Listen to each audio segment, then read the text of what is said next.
The Holy Gospel of our Lord Jesus Christ according to Luke. Now all the tax collectors and sinners were coming near to listen to him.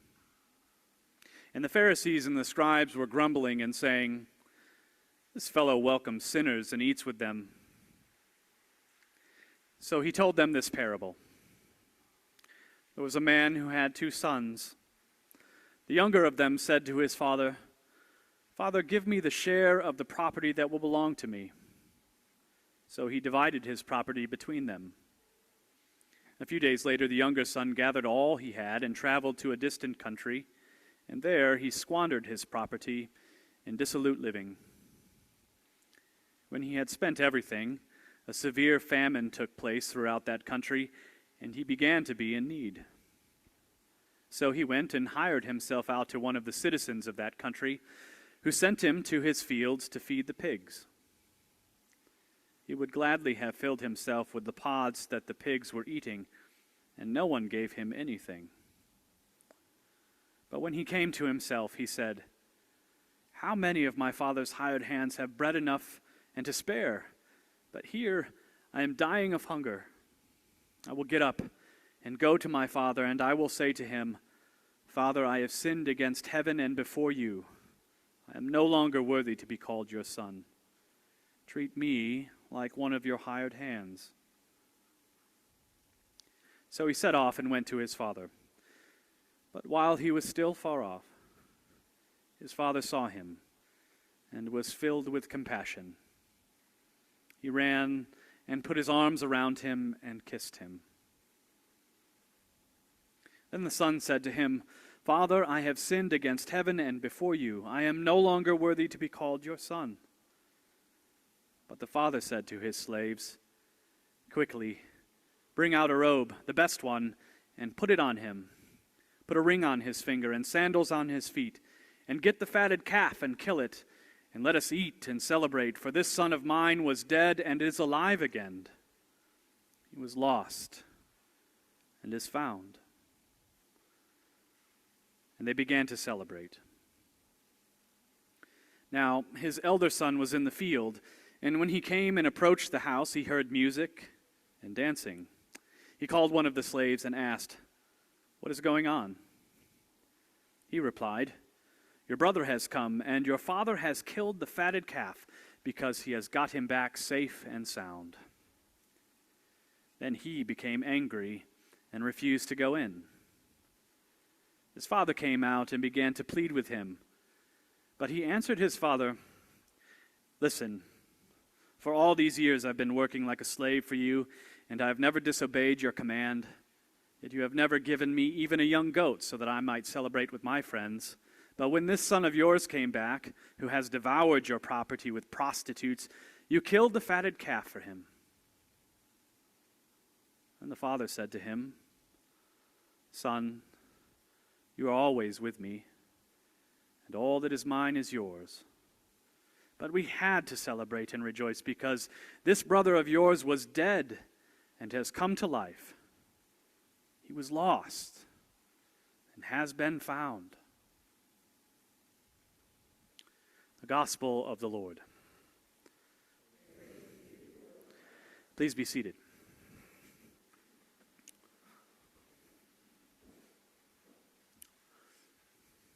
Oh, it's way up here.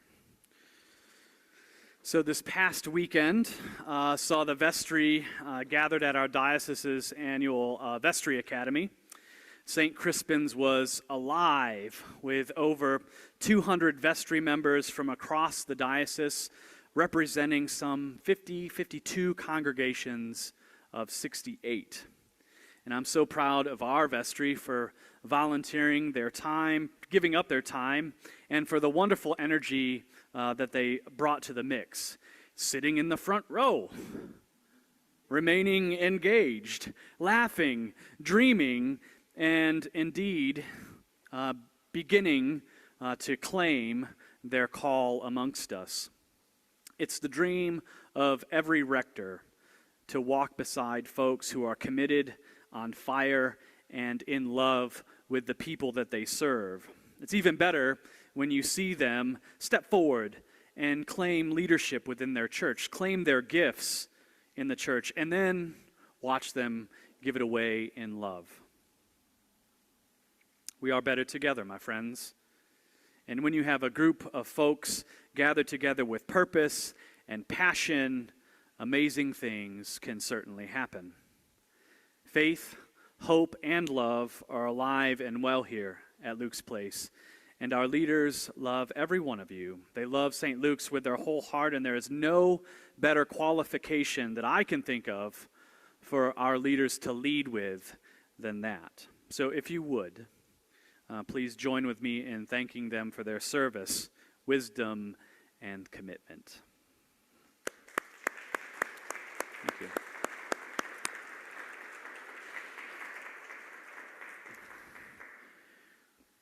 So there were 2 tracks yesterday. Three. One on vestry essentials, like, how to be an elder in the church. The second one was on congregational vitality, and there was a planned giving session that was closed due to the fact that it's still being piloted by a group of churches in the diocese. And they range from mission congregations, very small churches, to large resource-sized parishes. And so that will be available, I think, probably next year. But our vestry was split evenly between the first 2 tracks, each with a valuable takeaway, but none probably as important as the takeaway that was given in the Vestry Essentials track on cultivating reconciling relationships. As you can imagine, I held out great hopes of what lay in store for us, given the fact that today's gospel, the story of the prodigal son, still considered to be the gospel within the gospel, is all about relationships, reconciliation, and grace. I thought for sure that Canon Eric, our well-beloved canon to the ordinary, would single this story out as a masterful tale of how reconciliation is possible after conflict. But I was mistaken. Instead, my fellow compatriots were given an equally edifying reference to consider, and a ballad, nonetheless. You may have heard of it. It's called Talladega Nights, the ballad of Ricky Bobby. I know what you're thinking. It's genius, right? And given the fact that such a powerful topic as this filed lunch, it appears that comedy about a fictitious group of NASCAR drivers was particularly what the doctor ordered.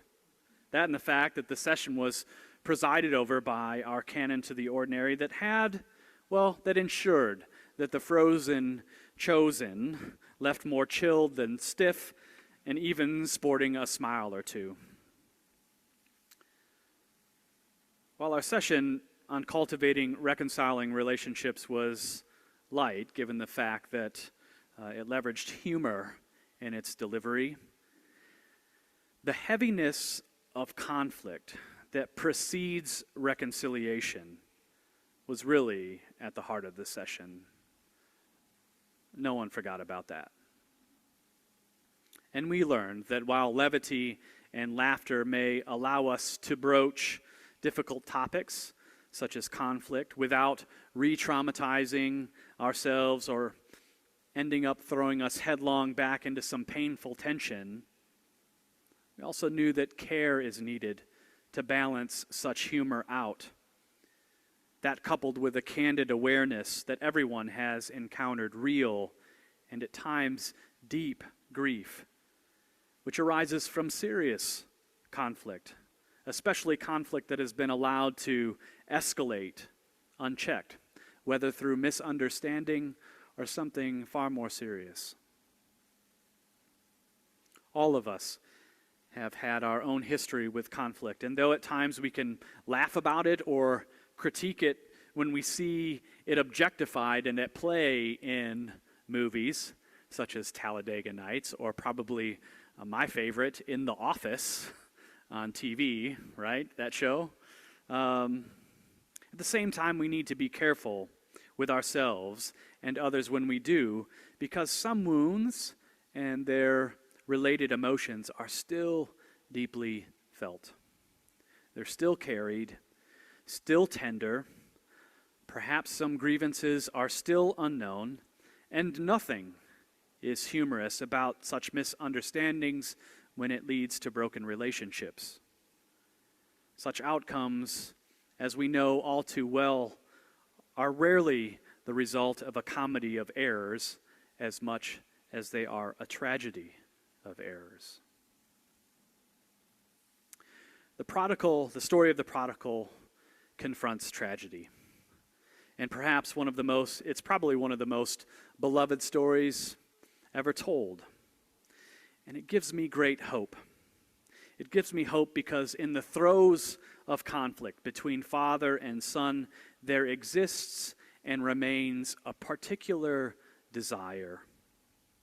The need to be known, to be cared for, and to be loved. The prodigal returns because he desires relationship. Not money or food. He could have had those needs satisfied by going and working in someone else's field. He desires relationship, indeed relationship from the very one that was broken. And the father, grieved though he is, wants that relationship back too. For grief is love with no place to go. The father desires this relationship with his son to heal, to forgive, and to love. And so the story goes that while he was still a far way off, his father caught sight of him. He ran to his son, embraced him, and kissed him. That's grace in any other language. And such grace is hard to understand sometimes, especially when we're the older son. If we're being honest with ourselves, such grace at times borders on the miraculous when you think about what it has to confront in being given.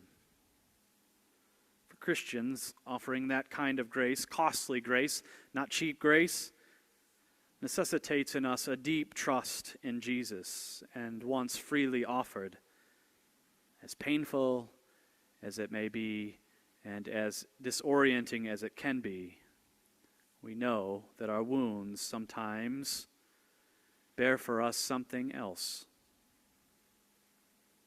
For those of you who bear your own know all too well the wisdom that comes from them, from the scars that remain, and how they are the most personal reminders of love sometimes. We also come to a threshold in this story where sometimes the pain is too much for us to bear. We arrive at a place where we can go no further. And we stop. Because we can't do it by ourselves, right? We need God. We need God's help in extending grace when we need it, when we need to. And sometimes we need we need God's help when we receive it too. And I imagine standing there sometimes far away, when we can go no further, that this story might be a blessing to you. Once upon a time, there was a king who had 2 sons, and one son went astray. That son was told, "Return to your father." The son replied that he could not. So the king, hearing of his son's misfortune, sent another messenger to the son, saying, "Come home. Come back to me." The son said, "I cannot. To do so would be too much." The father replied, Come back to me as far as you can, as far as you can, and I will come the rest of the way. How far might that be for you today?